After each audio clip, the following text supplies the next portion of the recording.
So I've not done one of these for a while, but the reason I've decided to now is that I've, as often, been involved in some debates again lately on social media.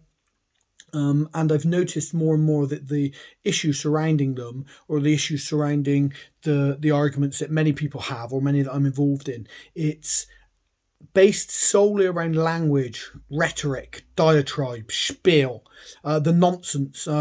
It's that's the divide is largely because of those things, and that's what I want to address. One of them is around COVID and vaccination and stuff, which I'm not really going to get into opinion of. It's just the language and the division and what I think contributes to that. So, the we have two teams. There's like a division, right? The pro-vaccine and the guys who aren't pro-vaccine. And the pro-vaccine guys, their quickest insult, or the thing that they use to discredit anyone who they don't agree with, is to throw the word anti-vaxxer around. Whether it's relevant or not, it's absolutely it doesn't come into it. That's just their go-to, anti-vaxxer. Now, I've literally gone on and explained it. Look, I've had lots of vaccines to travel.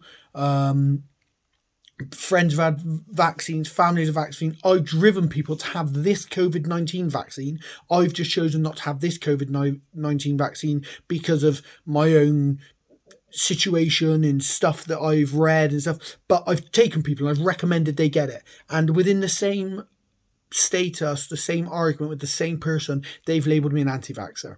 And it's just it's transparent. It's just to create division. It's just to try and rally people on your side, because you can't form a constructive argument based around anything but trying to belittle me with the one thing that you can, a word, not even the right word. Just a word to try and create some sort of division, rather than use science, intelligence, facts, which you should have in abundance, right? Instead of using that, no, you just want to throw around a criticism with a word that's not even relevant, but it gets accepted. You can hear all the other people who support that applaud. Oh yeah, anti-vaxxer, yes, oh yeah, so you've got him. Oh, he's on the ropes. You can hear it. It's absolute nonsense. It's just diatribe. And from the same point, the opposite. The people who aren't pro-vaccine chuck around things like sheep. Oh, these sheep. Oh, you're just following the crowd. Oh, you need to wake up. You're a puppet. No.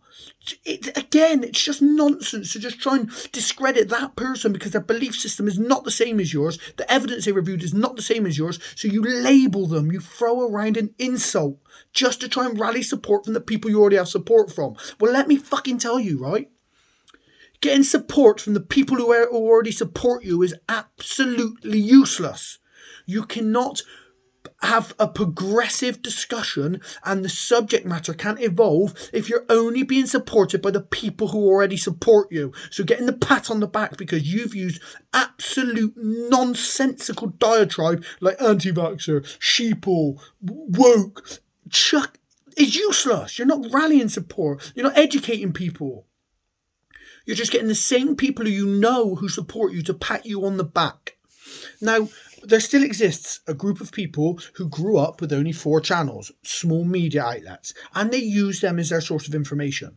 And you can tell that because when they present you arguments on social media, they link to things like The Guardian or The Telegraph or the BBC. And, they're constantly, oh, have you Googled that? And they don't seem to realise that there are sources way outside of these. Google, for instance, we know censors. We know it censors stuff around COVID-19. We know YouTube censors stuff around COVID-19. So the chances of getting an impartial, unbiased piece of information from them is low. But I use Google a lot, of course. But I also use other search engines because I know that they are censored, right? So in doing so, if you want to create an unbiased argument, of which many of you people have, expand, okay? And if someone else presents something, don't look at the titles. Oh, that's got the word this in it. Oh, this anti-vax nonsense, conspiracy theorist bollock. You're an idiot. If you're presenting an argument which is socio-scientific and based on facts that you've discovered, when someone else counters that, have the decency to review what they've said and review it impartially and unbiasedly, like you want to learn from it. Review it like you want it to change your mind, because the greatest thing you can be is wrong. Because as soon as you're wrong, you can be educated, and the more you can be educated, the more you've learned. So the greatest mistake to make are mistakes, because you can learn from them. So review it all, okay? Understand that these people may have access to sources that you don't. Mainstream media has an agenda. Okay, if you are owned, there are amazing journalists out there. This is another thing. The people who aren't for the vaccine maybe criticize, oh yeah, we are in mainstream media, oh yeah, well they're all puppets. No, they're not. There's some fantastic journalists out there, okay, who've dedicated their lives to journalism. However, if you work for in an industry and for an organization who, maybe you work for a paper who's very left leaning, maybe it's financially supported or financially supports a party of some sort, the chances are even your unbiased, somewhat critical a piece of work is not going to be the one that gets you up the ladder. If you want to go up the ladder, you're going to conform within the parameters that are set out with you, i.e., let's be in the middle, but let's not criticize these people too much. Oh, it's a good piece of journalism, but do you think we can maybe pull this back because we don't want to upset these people? They're the people who fund us, or they're the people we help with this. And we know that exists, okay? We know that's 100% fact. So impartial journalism is rarer, but it exists. And criticizing all journalism or mainstream journalism based on that is very ignorant, but we know that it's a problem.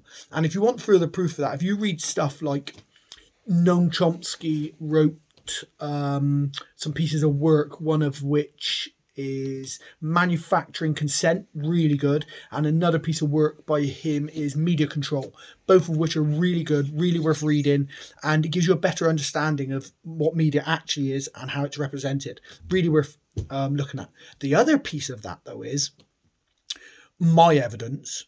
So if you present something scientific and you're like, oh, well, no, this is the government scientists have done this. Yeah, but also the government scientists were putting people on ventilators. The government scientists were telling us that masks were no good. So shut the fuck up, right? We know that they're wrong a lot. Also, let's go back to the mid-2000s, 2008, 9, 10, around that area anyway. A study was commissioned by the government and the health minister, I guess, someone, on the study of cannabis and recreational drugs in the UK, and it was by Dr. David Nutt, maybe Professor David Nutt. Let's say Doctor. If I doubt you're watching this, but if you are, Doctor or Professor, whichever one you are, David Nutt, and he studied recreational drugs, and he said that all recreational drugs should be classified individually based upon the way that they interact with, or people interact with them. And he also said that cannabis and the use of recreational cannabis, the evidence to support it having any link to severe psychosis is very, very small, and he supports the decriminalization of cannabis. Now, we know unequivocally that Dr. David Nutt was correct. We know that. He was right? So the fact that he come under any criticism at all, you'd be shocked with, right? You'd be thinking, well, why on earth would he get criticised for anything he's done there? But not only did he get criticised, got discredited, sacked, I believe. Discredited for what we now know globally, marijuana is being decriminalized or legalized and actually used medicinal. So we know he was correct, right? So the chances are lots of the information we know at the moment scientifically about COVID-19, the vaccine, all these things, we'll probably find out there will be errors in it. Now, when you've got people like Robert Morrow, who gets discredited after once being proposed or put forward maybe for a Nobel Prize, when people are discrediting him based on nothing other than, no, he's discredited. Why is he discredited? He goes to no, he's a discredited scientist because he's done counter science. But he's a scientist, right? Yeah, he's a scientist, right? So he's probably done this study scientifically with all the parameters in which any other study should be done. He's probably followed all that, right? Because it's a career. He's not like 22. He's a lifelong 60-year-old man who's been studying mRNA for his whole career. He's probably done all this scientifically. He's discredited him. Never was he discredited before this. But you label him with this word, this now toxic word of discredited. You don't have to have any founding for it whatsoever. If you say he's discredited, that's it, he's discredited. Within your whole community, the same fucking troglodytes who are behind you, patting you on the back. Yeah, go on, yeah. The supporters who you're only rallying support from, who we mentioned earlier, patting you on the back because you said he's discredited with no evidence of discreditation at all within his work. But you think you've won the argument because you've chucked another word around. It's absolutely moronic. It's moronic from both sides that you throw these words around and expect that to be the source to turn the opposite person to look at you and say, oh, well, no, actually, I didn't look at that. Of course they fucking looked at it when they presented the argument. They looked at the fact that you've been discrediting someone with absolutely no basis whatsoever. The pro people looked at the fact that you're calling them sheeple based on the opinion that they're not Wolfie Smith walking around with anarchism signs. They've looked at it, both sides. Stop being a dick. That's what you are, okay? Now, the real issue for me, the real problem for me has been with the channel crossings, yeah? We know that the other day, 20 odd people died crossing the channel. It's been happening for years. People have been dying for years, and it's always very sad. And the other day, this big catastrophe happened, and we find out that actually, our